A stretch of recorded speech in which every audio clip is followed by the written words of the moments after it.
Welcome to Out of the Blank.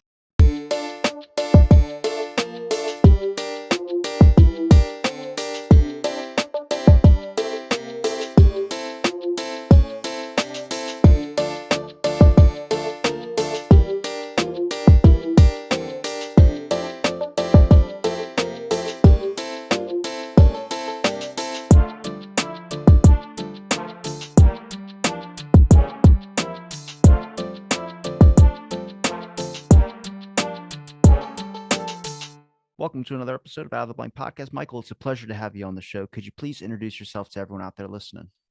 Yeah, thank you, Robbie, for having me on. My name is Michael Koncewicz. I'm a research scholar at the Tamiment Library at New York University, and I'm a historian who focuses on the culture and politics of the 1960s and 1970s. So primarily Nixon, which I saw you wrote a book about. If you want to give that a little plug as well, too.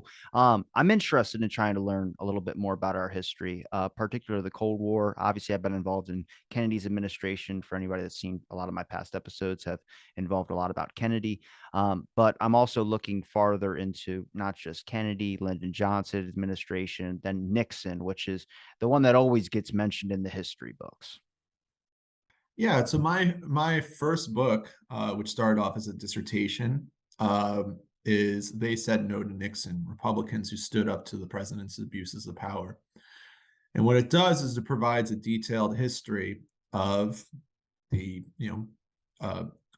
Nixon appointees in some cases, the civil servants who, because they adopted a nonpartisan approach to their work, clashed with Nixon's uh, authoritarian view of the presidency. Nixon's attempts to politicize the IRS in a way that had never been before, to take over the distribution of federal funds to colleges and universities. At one point, wanted to punish colleges that he thought were too tolerant of anti-war protests. And then most famously, his attempt to control the Justice Department during the pivotal months of the Watergate investigation.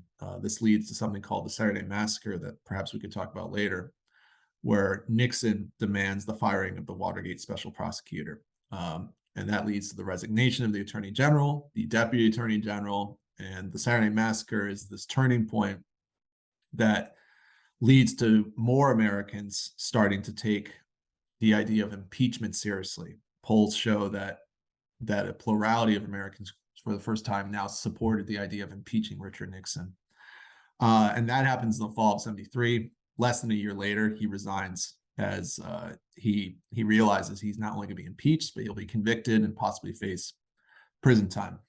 And so the Saturday Massacre is an important event, not only because it has this dramatic name and it's often featured in quick summaries of Watergate, but I also argue that it's the culmination of all these quiet behind-the-scenes battles of more moderate-minded Republicans, less partisan Republicans, and Nixon and his closest aides, who were always looking for ways to basically create a mini FBI within the White House to not only spy on their political opponents, but use the different levers of the federal government to punish them.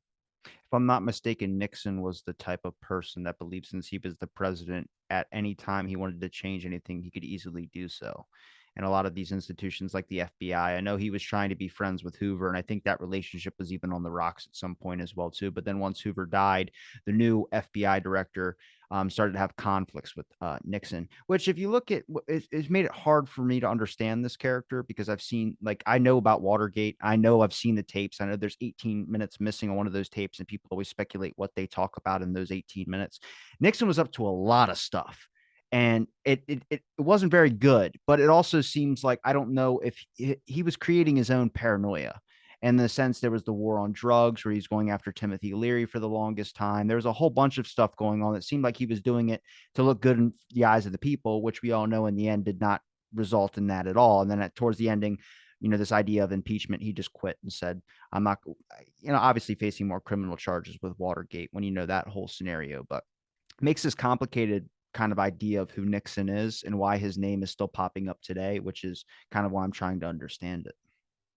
Yeah, I think there's a lot there. I could maybe drill down on 2 points. One, I think Nixon and Watergate could be understood within kind of the broader history of the 60s, which of course extends into the 70s, the rise of new left movements, the rise of the counterculture, which of course is connected to the war on drugs. And so Nixon, in many ways, believes during this time period that the country is in a second civil war. And he believes that his presidency is an attempt to try to stabilize the country in the middle of this not actual civil war, but a cultural civil war. Um, and I mean, there's probably one moment we could talk about later where he's so concerned about the state of the country. At one point, he actually goes to the Lincoln Memorial in the middle of the night at 4 in the morning, as anti-war protests are spreading across the country, and hundreds of thousands are about to descend on Washington, D.C. This is in May of 1970. Nixon, there's this one night, the night May 8th, May 9th, he can't go to sleep. And so at 4 in the morning, he takes a trip to Lincoln Memorial with his limo driver and just kind of a very small group of Secret Service agents. And what he sees there is not only the Lincoln statue, but he also sees a group of anti-war protesters who are there and down to protest him. And so imagine you're like this 20-year-old kid who, took a bus to Washington, you're camping out on the steps of the Lincoln Memorial, and then Nixon is right there. And Nixon had not slept. We now know that he was probably on a mix of uppers and downers, What? maybe had a few drinks. I mean, this has all been documented in recent books, but I'm just trying to get you, he's really on edge. And he went to the Lincoln Memorial because he was trying to seek inspiration that night. But what happens is he has this discussion with these 20-year-old kids.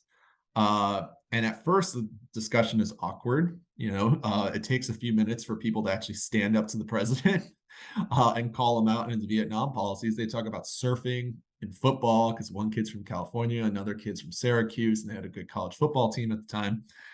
And then eventually they get into a debate about the Vietnam War. Meanwhile, people in the White House are freaking out, and they descend on the memorial. They gather up the president right as the crowd is growing. Word has gotten out that, hey, the president of the United States is there. Let's go yell at him. And then eventually they get him into the limo. The reason the story is so interesting is because you rarely have these moments where a president actually interacts with, the people who are criticizing him.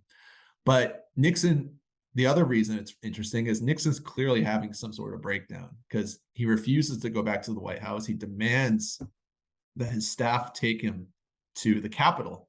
And he goes to the Capitol building and he sits in his old seat where he used to sit as a congressman.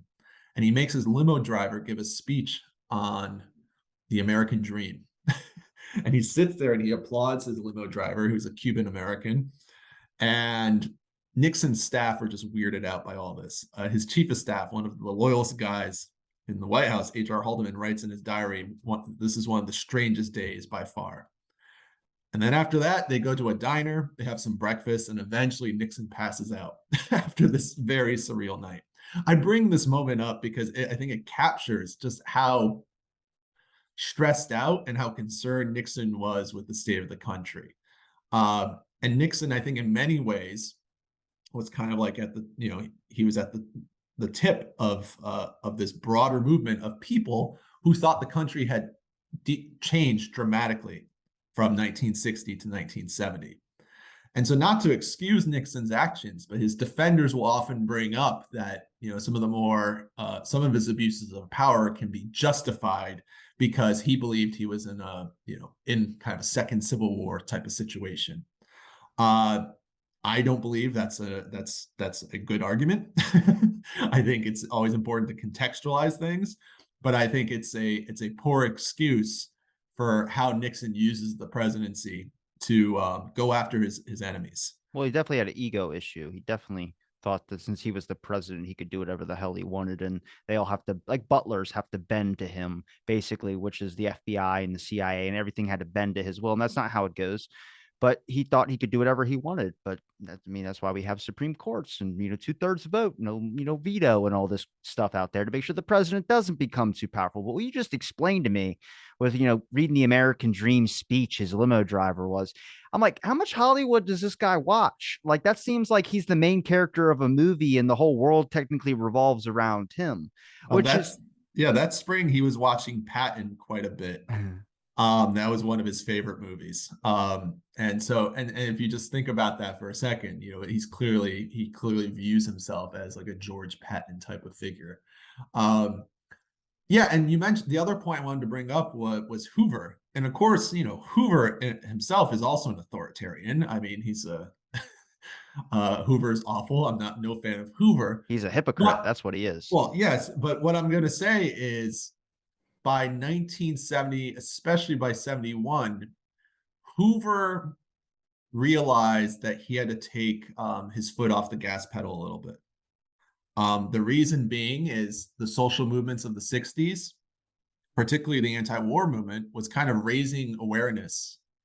And this filtered into the mainstream about the FBI and what the FBI was doing, the harassment of activists, the spying on activists.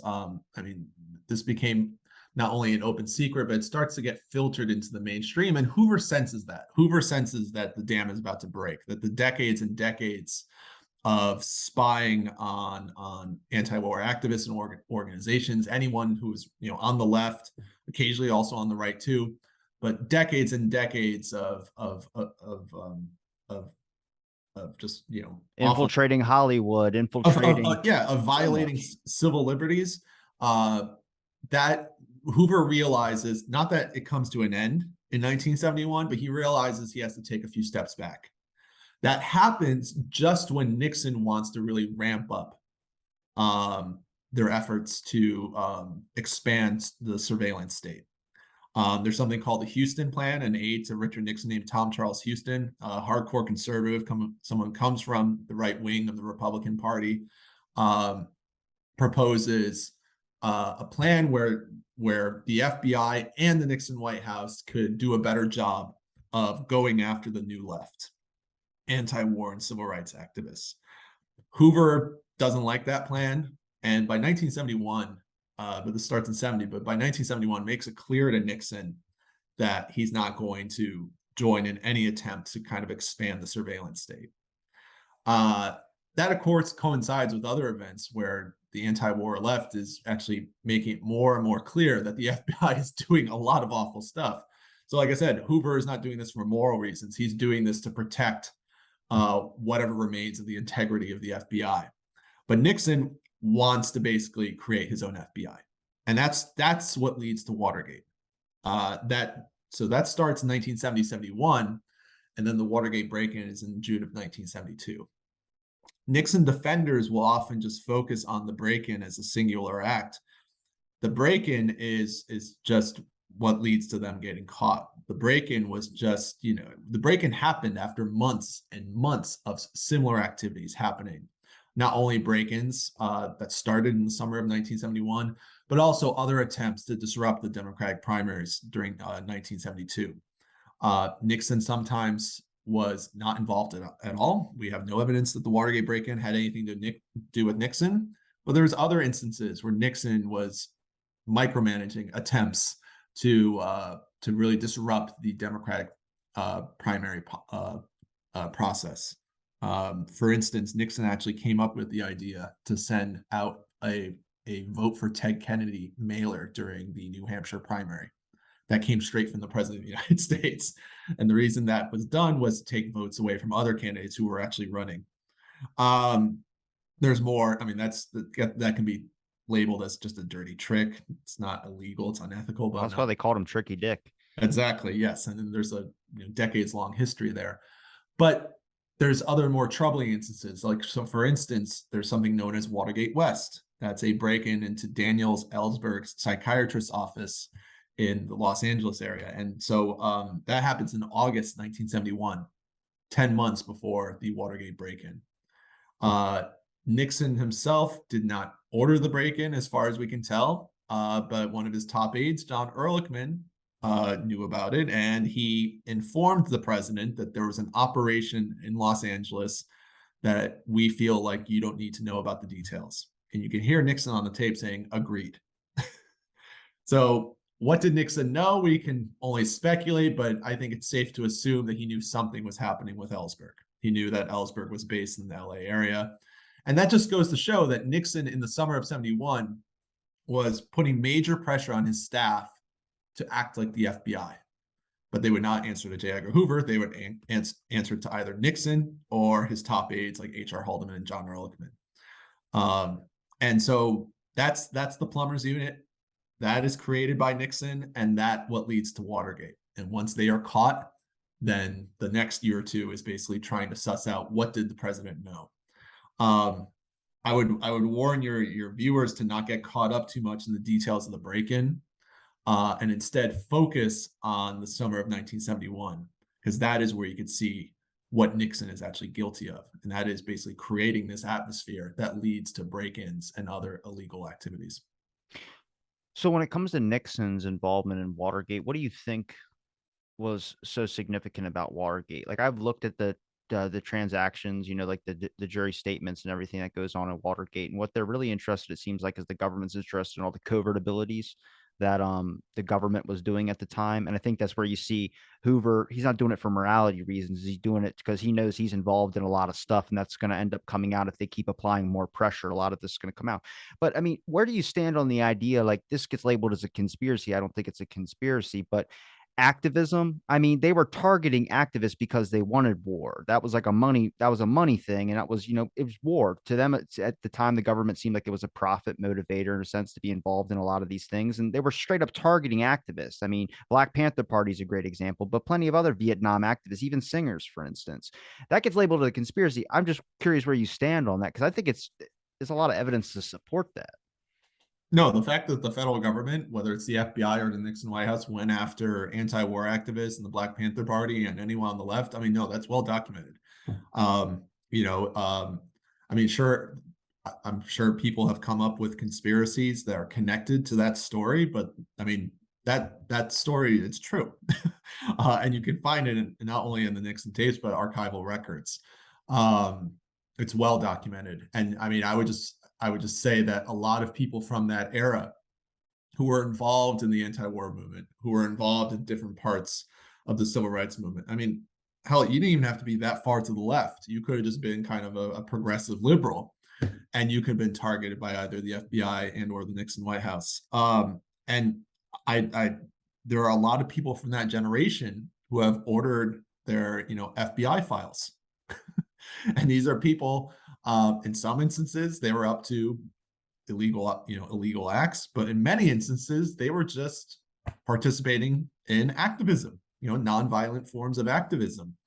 And so I would just encourage your viewers to just look up how many instances there are of people actually having FBI files from that era.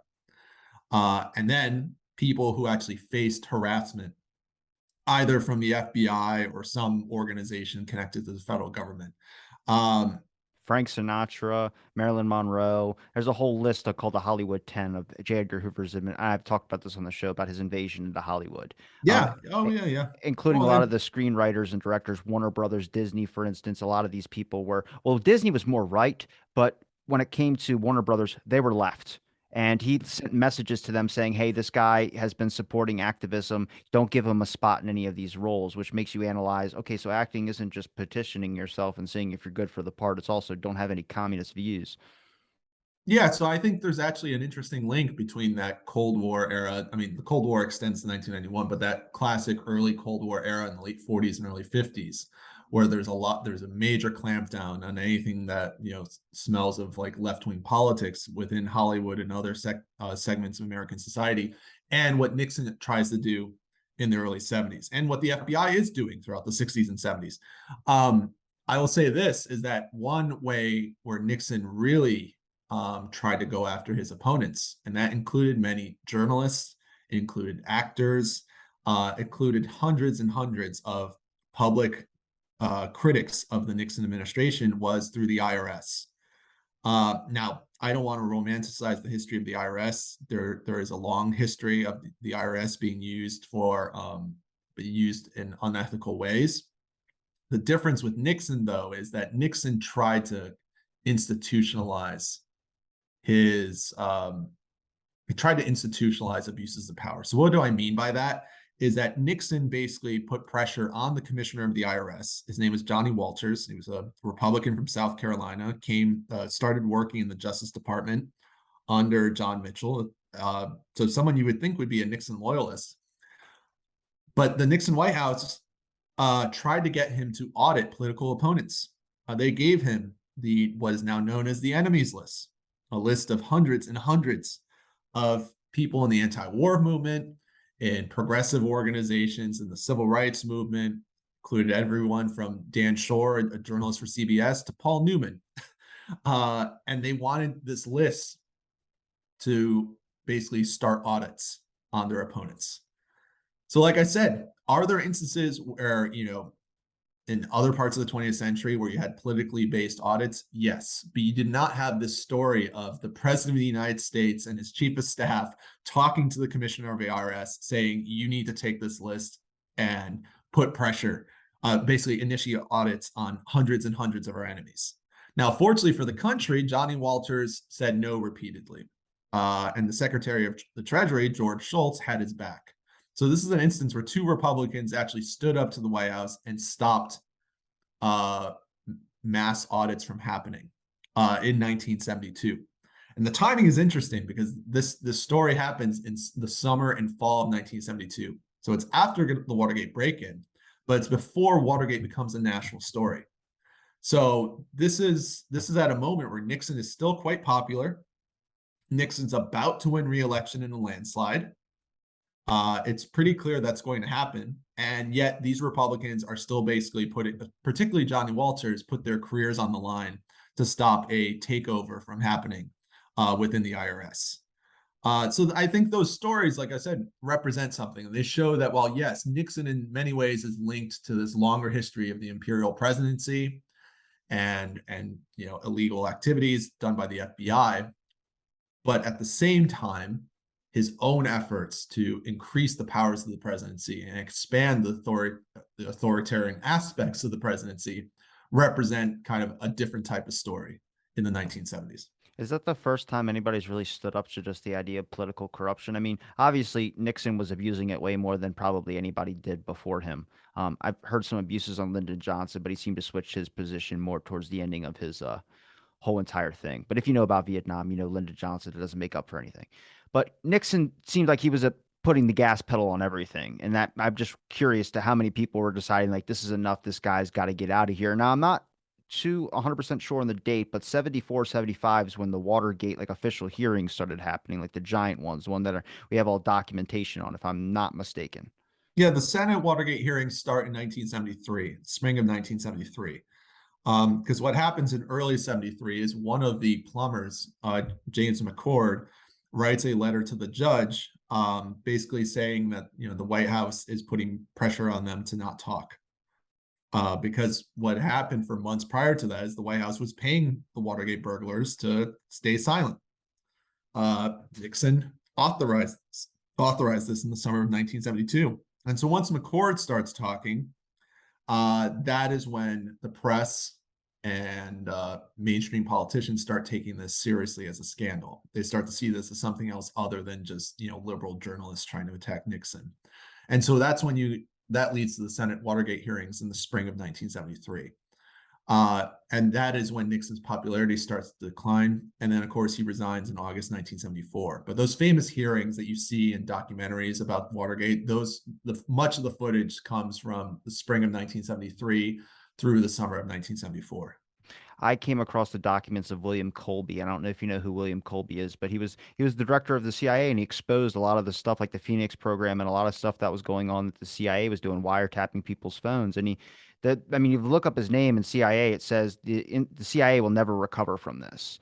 And it adds weight to, and that was the new director after he was gone. That was the new director that made a statement about that, because he did blow an institution by blowing off all their covert ops on a lot of things. And I think it was a good thing. He was a whistleblower. But if you look at what you mentioned earlier about people standing down to Nixon or standing up to Nixon and kind of like recognizing like, hey, you can't do this with the IRS, you start seeing a whole different aspect where you go, oh, William Colby realized that, like, oh, people are coming forward and he realizes it's wrong. So it's a good time to say something about it. I mean, I've talked to friends with William Colby that was a great deed what he did. We would have never known a lot of this stuff going on when they were trying to figure out all the covert action. They're involved in so much, it's hard to keep track of it. Thank God the government prints like 5 documents for each thing that they have. Yeah, and I think you hit on an important point that this, what starts, uh, I mean, not starts, but what really kind of escalates in the 60s among the new left, this kind of suspicion of the federal government and starting to realize the full extent of the surveillance state and a critique of the presidency kind of in some ways filters into certain parts of the federal government where people start to kind of question what are they doing. And while the guys that I focus on would never consider themselves to be part of anything related to the new left, I think the movements of the 60s do have an impact on their view of how the federal government operates. And they start to question, all right, what are we doing with the federal government in the middle of the Cold War? And so I think, the IRS story that I bring up, but also another story about the Office of Management and Budget stopping Nixon's plans to punish colleges and universities that he doesn't like, show that these people are starting to realize that the imperial presidency had gone too far. And that leads to a post-Watergate moment that I think is really crucial, where not only politicians, but an increasing amount of people are wondering, what can we do to rein in the surveillance state? What can we do to make sure that this doesn't happen again? You have the church hearings in 1975, 76, where that is when most Americans find out, all these stories associated with the J. Edgar Hoover FBI. That's when we find out that Martin Luther King was spied on. And Americans are disgusted by this. And so in the mid 70s, you have this moment where Americans are trying to figure out a future path. It's a brief moment and it goes away. You do have some semi-meaningful reforms that come out of this. But unfortunately, by the end of the 20th century, you see a move away from any attempts to kind of reform and kind of control the national security surveillance state that is all too often used on domestic activists and organizations. Did you look into the organized crime angle with the dealings with the mafia at all? No, I'm only casually aware of that in terms of, are you talking about with Richard Nixon or are you talking about just, yeah, I mean, I'm not an expert when it comes to that. I do know that, one of Nixon's closest friends, BB Rebozo, there are stories about him being connected to organized crime, but I can't say that I'm an expert on that. There was a guy I had on my show. He wrote a book called Coup d'etat, which it's obviously a JFK assassination book, but he's a historian and he was looking at the Watergate thing. He specifically, that's where he started, then kind of dived into Nixon. He has a bunch I can't even explain, but he talks about when Nixon was running against Kennedy. Around this time, the people that were involved, a lot of the people that were the plumbers, and some had connections. I don't know if you ever heard of the name Traficante before. Yes. Okay, well, Traficante said in an interview, like, because there's a thing, regime change on Castro. This was an attempt to assassinate Castro. There was like 693 attempts of that. Well, he wanted authorization from the soon to be president. And at this time, Kennedy was running against Nixon, and they all thought it was going to be Nixon. So Nixon said, okay. And he sent one of his close aides or someone to go verify, hey, this is Nixon's yes of approval to do this. You have his okay. And it's a really weird interview. You have to look up the documents for it. It's for Traficante, but he thought Nixon was going to throw him under the bus when Watergate started rolling around. And then I don't know. There's a bunch of weird connections where I start going. Nixon changed. If he was using the mafia before, if you see his presidency, he seems like this clean cut guy, but he's not. He's very corrupt. But he burned the mafia, and you don't do that. And there's a lot of aspects of things where he was being targeted by not only mafia people, he was being targeted by J. Edgar Hoover's FBI. He was being targeted by basically everyone. He literally became a lone island towards the end because no one liked what he was doing. Yeah, but I would complicate that by the fact that one interesting thing about Nixon is, and he's a complicated ideological figure. I argue that while he wasn't a hardcore conservative, I think it's appropriate to call him maybe a moderate conservative. Um, but I will say that there are conservatives who start to like Nixon more once they find out the history of Watergate. There's a quote that's highlighted by the historian Rick Perlstein, where M. Stanton Evans, a member of the Young Americans for Freedom, Goldwaterite, hardcore conservative activist, said, "I did not like Nixon until Watergate." And so if you think about that, then you think about kind of where American politics go after that. So yes, I do agree that Nixon in some ways isolates himself and he's sort of on an island. However, he has allies within the federal government and also within the conservative movement during Watergate and afterwards. I mean, after all, while his approval ratings sink, they don't go down to 0%. He still has about 25 to 28% of the country with him. So I think it's important to figure out, who are those people. Nevertheless, yes, Nixon has this very complicated history, as do most presidents, particularly during the Cold War. And I think it is, worth investigating. I'll also add that Nixon, I think, in some ways, in his later years, also promoted some of these theories that sought to explain the end of his presidency as some sort of coup. You could find interviews where Nixon brings up these conspiracy theories that the CIA brought him down, or other forces within the federal government. He says he doesn't buy them, but he says, "Oh, well, some are talking about this," and it's clear he wants other people to talk about this. So no matter what you think about these various theories connected to Nixon's enemies within the so-called deep state, it's important to know that he was, I think, promoting them in a not so subtle way. I do believe in the deep state a little bit, but I think Oh, I Nixon, mean, that's a whole nother yeah, conversation. I think talking about the deep state is appropriate. I would say it's clear, it's always been clear, but it's especially clear over the last few years that the deep state is divided. I mean, take Donald Trump, for example. There are deep state figures within the FBI who are pro-Trump and anti-Trump. And I think you have these battles within the deep state, and so I think that's also needs to be an important part of the story. Now, they can often be united on certain things. But what I fight back against is perhaps this effort to depict it as this singular thing that's united on every single political project. That's it. I probably would side more with libertarian views, except I'm politically homeless. I don't like left, right, or any of those just because I have disagreements with them all.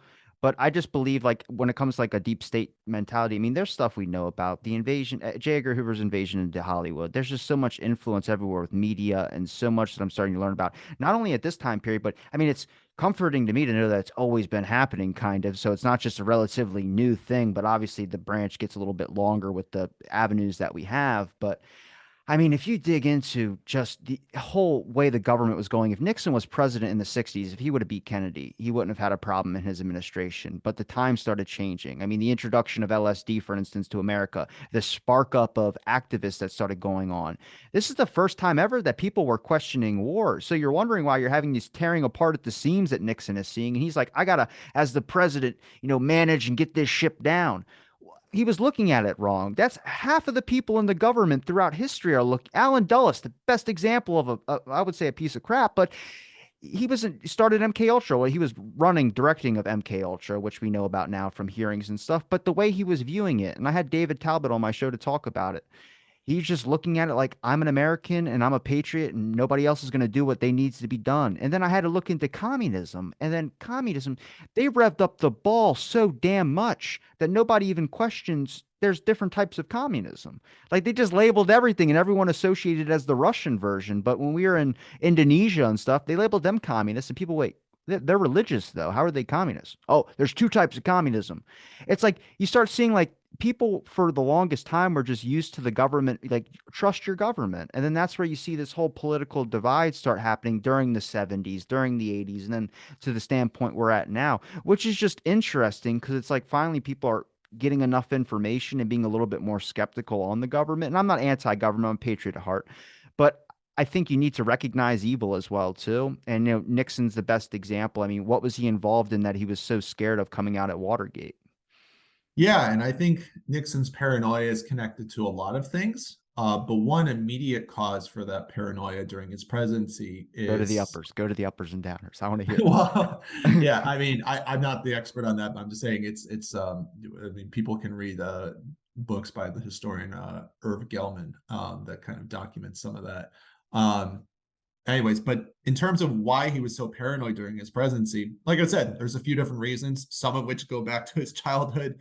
Um, but in 1968, and this is a story we've learned more about recently, it's Nixon and his campaign were trying to interfere with peace talks between the United States and North and South Vietnam. Lyndon Johnson, and yes, there was a political motivation for doing this in 1968. It's an election year, but Lyndon Johnson was trying to negotiate an actual end to the war in the fall of 1968. And announcing that in October would have been great news for Lyndon Johnson and Hubert Humphrey, who was running for president. What Nixon did, and we finally have archival documents to prove this, was they used their connections to that they used their connections within the anti-communist community. A woman by the name of Anna Chennault. She was South Vietnamese anti-communist who had a link to the South Vietnamese government, and she basically told the South Vietnamese government, "Do not take the deal that's offered to you by the Johnson administration because you'll get a better one under Nixon." Nixon and his campaign encouraged her to do that. And that's happening in the fall of 1968. Now, how do we know this? Well, the Johnson White House is basically using their power to spy on Anna Chennault. Hoover, the interesting about this is Hoover tells Nixon that Johnson bugged Nixon's plane. As far as we know, that didn't happen, but it's interesting to speculate why Hoover wanted Nixon to think that. But Johnson did use the powers of the surveillance state to spy on Anna Chennault, and they find out that the Nixon campaign is trying to stop the peace process in the fall of '68. Nixon defenders will say, well, South Vietnam wasn't going to take that deal. Doesn't really matter. What matters is that Nixon, as a private citizen, was interfering in U.S. foreign policy. There is interfering in diplomatic talks to try to negotiate an end to the war. And so Johnson finds out about this and he's furious. There are phone calls you can easily find online where he refers to Nixon as his friend in California. And Johnson confronts Nixon on this. So Nixon, in the final days of the '68 campaign, actually knows that Johnson knows. He denies it, but he knows that Johnson knows. And Johnson, at the end of the day, decides not to go public with this. He thinks it'd be too disruptive to the nation's political culture to have, a president, to potentially have a president who is basically committing treason. But Johnson goes with this information to his grave. Some of his closest aides and family members also know the story. And Nixon knows that Johnson knows the story. And he's assuming that people close to Johnson know the story.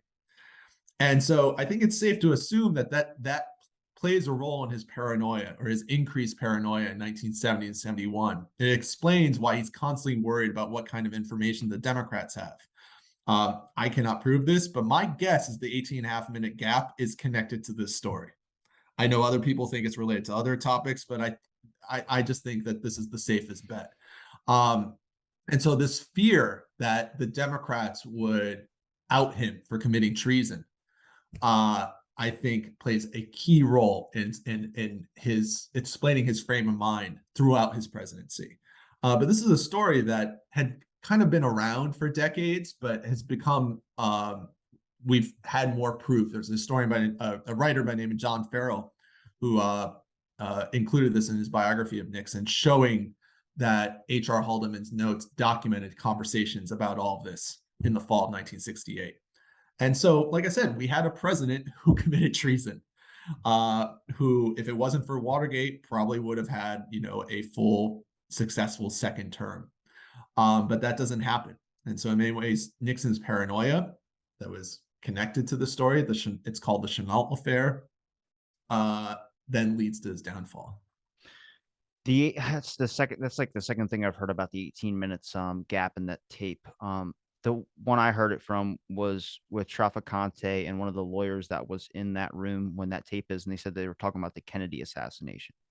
I mean, yeah, I've heard those theories. I don't, like I said, there's not, we don't have evidence to prove that that's true. But I mean, when I talked about Nixon beating or losing to Kennedy, the regime change thing was because it was going to be like to get him the presidential win, to be like the president, just vote for me. I just had Castro killed. And if you look at communism back then, I mean, it's very, very plausible to do that. But the team that was involved, the plumbers, some of those characters were also involved with regime change on Castro, which they think that when Howard Hunt, I don't know if it's Howard Hunt or not, but one guy was arrested with a receipt in his jacket pocket. It was a check, and it was to a bank. Well, that bank was the same one that Nixon used 20 years before, or no, 10 years before, 15 years before, for the regime change on Castro.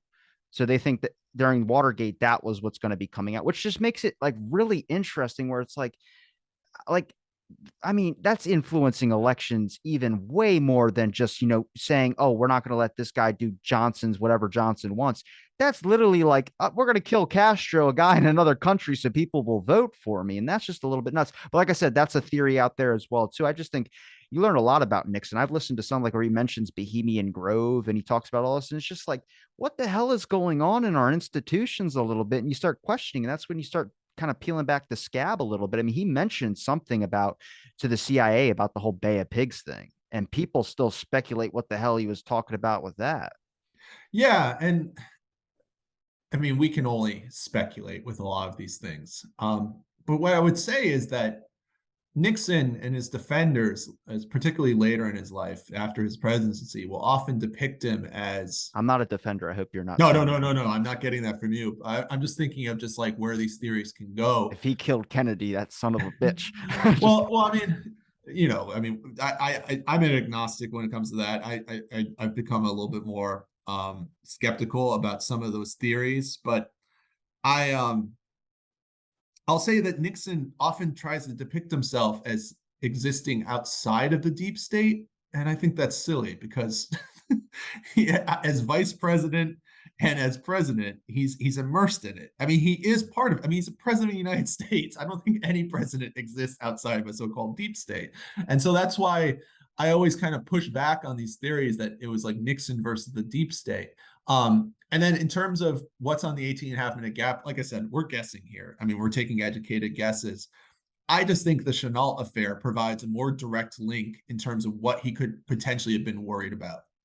Whereas the Kennedy assassination, no matter what you believe, there's few theories that put Nixon right at the forefront of all that. There's other figures, classic Cold War figures, who I think play more of a central role if you believe in the Kennedy conspiracy theories.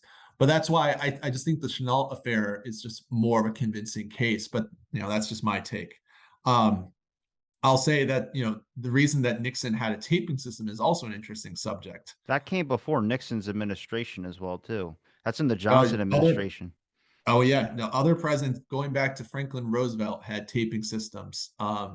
Johnson had one that recorded a few hundred hours. But Nixon's recorded 3,700 hours because the difference is that Nixon's was voice activated, which is interesting. His aides did not trust him to press the on and off button.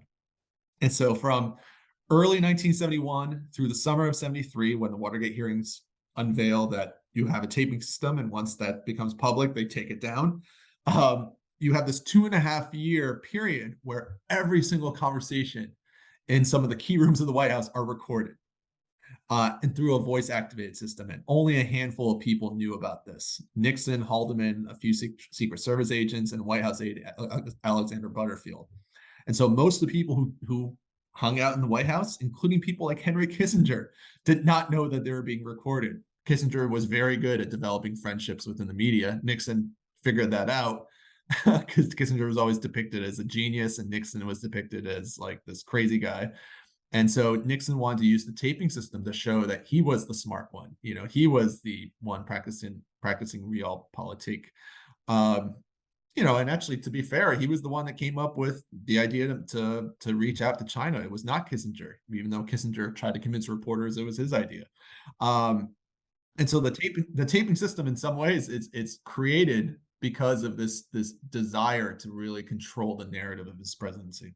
Did Nixon feel like he could leverage people with maybe some conversations without letting them know that they were being recorded? He could use some of those private conversations to be able to leverage them, and I feel like blackmail is like his tactic as well too. No, because I could say that because he had that. He had a lot of the, he had a lot of that, and he chose not to use it. Like I said, I think he really just wanted to come up with a comprehensive record of his presidency, and he thought that having these tapes would help him make arguments uh, that would actually promote his presidency in a positive way. He never thought that he would have to turn these tapes over. And so the conversation regarding his tapes, I mean, is an unprecedented one.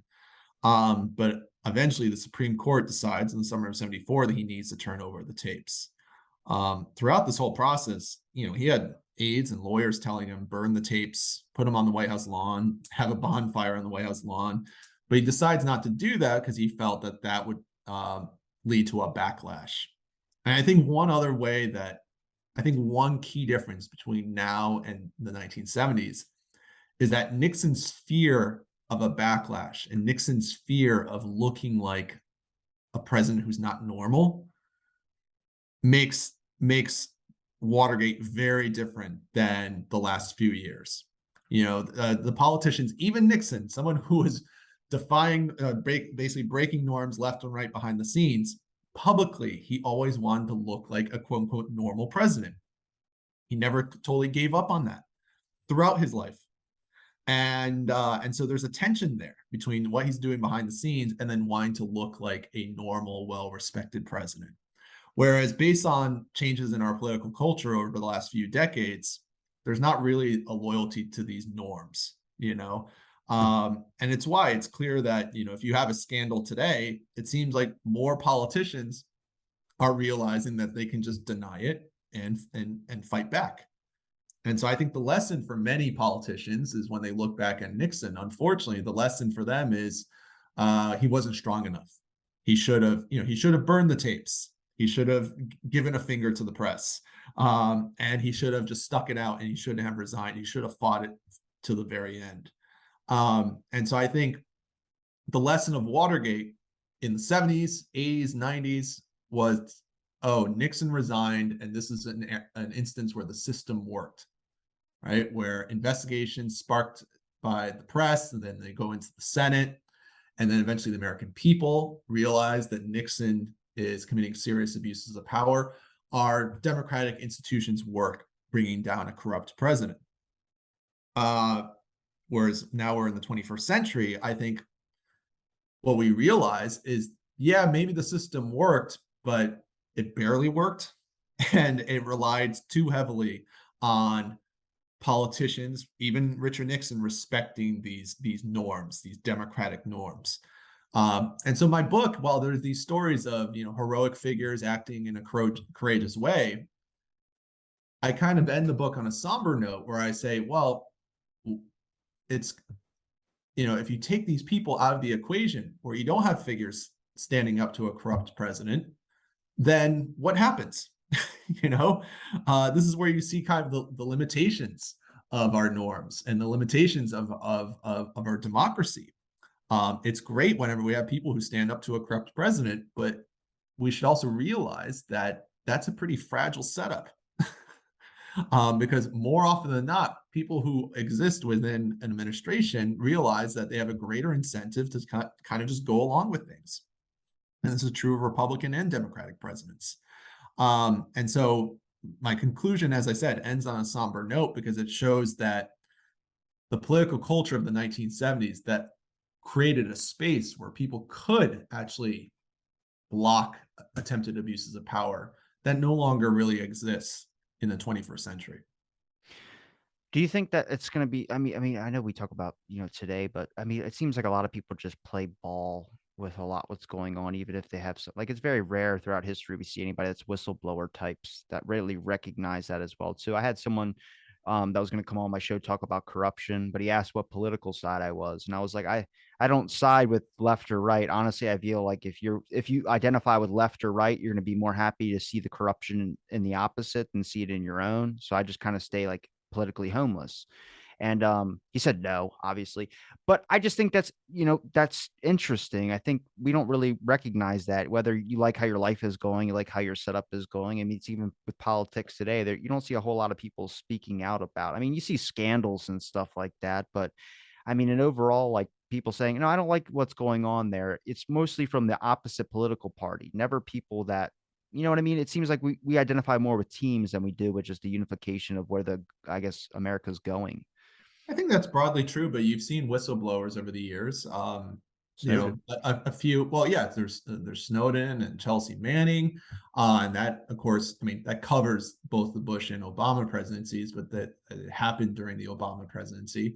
And then, more recently with Trump's scandals, you saw some people within the government who spoke out against, Trump's abuses of power during, particularly during the first impeachment hearings. Um, but right there, you see a difference where in the 1970s, there was this consensus that these whistleblowers are heroic. Now, I think, you are right. It kind of, you fall into partisan camps, whether or not you celebrate, these figures who stand up to Trump or stand up to Obama or stand up to George W. Bush. If you're a Republican, you'll view this figure as, as either a hero or villain, and the same thing for the Democratic Party. Whereas in the 1970s, you had more of a shared political culture that led to these moments where, not to, like I said, this is generalizing, but where the nation could, much of the nation, a strong majority of the country could come together on a certain issue. So, like I said, while Nixon's 25% that he has during his final days in office, 25% is not zero, it's significant. I always tell my students that. We often think of disgraced presidents leaving and they have no one supporting them. No, 25% is something, but 25% is still low. And you have 75% of the country against you. It's hard to see that happening again, because you did not see that during Donald Trump. And you haven't seen that, you did not see that during the Obama years. I mean, Bush years, you had the collapse of the economy, so that offers up kind of a different scenario. But you did not see that during the Trump years. Trump always stayed, close to 40%. And so I think that shows you that the culture that kind of shaped the story of Watergate is no longer with us today. Do you think that, I mean, did you get a better respect for the culture back then when it came to just the people's voice? Like, I still think the people have a voice, but we're way too divided on things. And even if, you're right and you see, I guess, responsible points in the left, if we talk about Trump's 40% that still agree with him, at that point, I think he's been so memed up and the sides are so fighting back and forth where they're like doubling down on it. Like, that's what I'm saying is like they can't admit that they're wrong because they're so pissed off at the other side for that. And I think we've now more landed in this area today where there's more left and right separation, and that's like the whole game is red versus blue, when back then it was like, you better care who your freaking president is or we're going to go to world war next time. I mean, that could still happen today, but it's not in people's purview like it was in the 60s and 70s. Yeah, I'll say that people are much more idealistic in the mid 20th century, and the 70s is perhaps the last decade where that's really true. They're very idealistic about what the federal government can accomplish, and they're a lot more idealistic in terms of U.S. presidents. And this is something that comes up, in studying the kind of main characters in my book. The most notable example is someone like Elliot Richardson, who eventually does decide to oppose the president during the Saturday Night Massacre. But if you look at his notes and you talk to his closest aides, this is someone who held a very kind of romanticized view of the presidency, was very unwilling to clash with the president because he felt like he respected it as an institution. And while, yes, I think it's healthy to be skeptical, and even I think a certain amount of cynicism is very healthy when studying these figures. But one thing that cannot be ignored is that these guys, whether you like them or not, really took these institutions very seriously. It was part of their value system.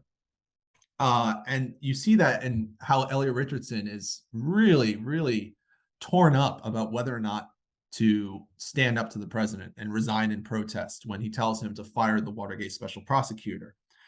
So I bring that up because I think that's shaping not only Elliot Richardson, but a lot of people um, in the 1960s and 70s, even people on the left. I think a lot of left-wing protests during that time period could be explained as a response uh, to their idealism kind of being destroyed.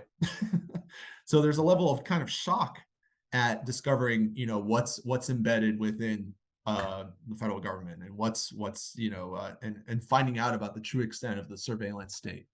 Um, and so that idealism really does shape the political culture of the 70s. And it does shape the shock that people have when they find out about Nixon's abuses of power, when they find out what Richard Nixon is up to, when they find out what the FBI is up to in the mid 70s. I think what we've seen over the last 40 years is the American public is much more kind of numb to all of this.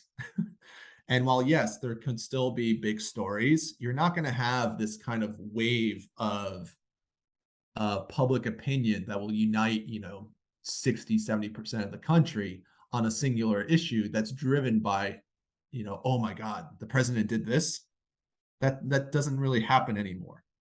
And I think that's an important part of the story of Watergate, both with Watergate and Vietnam, and that moment in the mid 70s where people are starting to react against what they're finding out what the FBI and CIA have been doing for decades. That's a specific moment in time, and we're now in a different period and in a different political culture. Well, Michael, I really appreciate the time you've given me to be able to talk on my show. I appreciate the work that you did in making a book as well too on it. Especially when No, it comes thank you. to Nixon. That does mean a lot. I just trying to understand the time periods and all the various angles that are involved and just everything. And I know politics is not an easily described thing, especially today, but I think looking at history, it helps you look at some things and realize, we might be different in so many ways, but in so much you're seeing like a lot of crucial aspects, people caring about, politics in general, especially when it mattered. It seemed like way more back then. Today, our attention spans are like freaking like gnats, where it's like you can be mad at one day and then the next day you're forgetting about it. But it does mean a lot that you have this book out there. But where can people find your links and where people can find your book as well too, man? Yeah, so I encourage people to find me on Twitter. So my name is Michael Koncewicz. Last name is Koncewicz. My website is michaelkoncewicz.com, and you can find my book, wherever books are sold. I was published by University of California Press in 2018, but seems to become more relevant every year. It started off as a project that was inspired by the Bush administration and trying to explain, why did so many Republicans fall in line during the Iraq War, most notably Colin Powell. But as I was working on it, it became more and more relevant, particularly with the rise of Donald Trump. I'll add one more thing. I'm working on a new book that will be a biography of Tom Hayden. He's one of the founders of SDS, was one of the more kind of famous leaders to come out of the New Left. It's interesting contrast to the things we're talking about now, because he actually had a massive FBI file. J. Edgar Hoover thought he was one of the more serious threats to the United States, because he was seen as this kind of very organized, charismatic figure within the anti-war left. And then later on, married Jane Fonda and became a state legislator in California. Kind of became more of a reform-minded progressive in his later years. So he kind of offers up a snapshot on the history of liberal left politics of the last 50 years, but also someone who was a serious critic of the surveillance state, because he was a victim. He was someone who was harassed by the FBI, spied by the FBI, and was nearly driven mad by it, particularly in 69, 1970. So that's what I'm working on now. But if anyone's interested in my work on Richard Nixon, visit my website, or you can follow me on Twitter. And I'm going to link all your links in the description. I'd like to have you back on once you finish your new book. Talk about that a little bit as well too. But thanks everybody for listening to this episode of Out of the Blank. Stay tuned for next episode.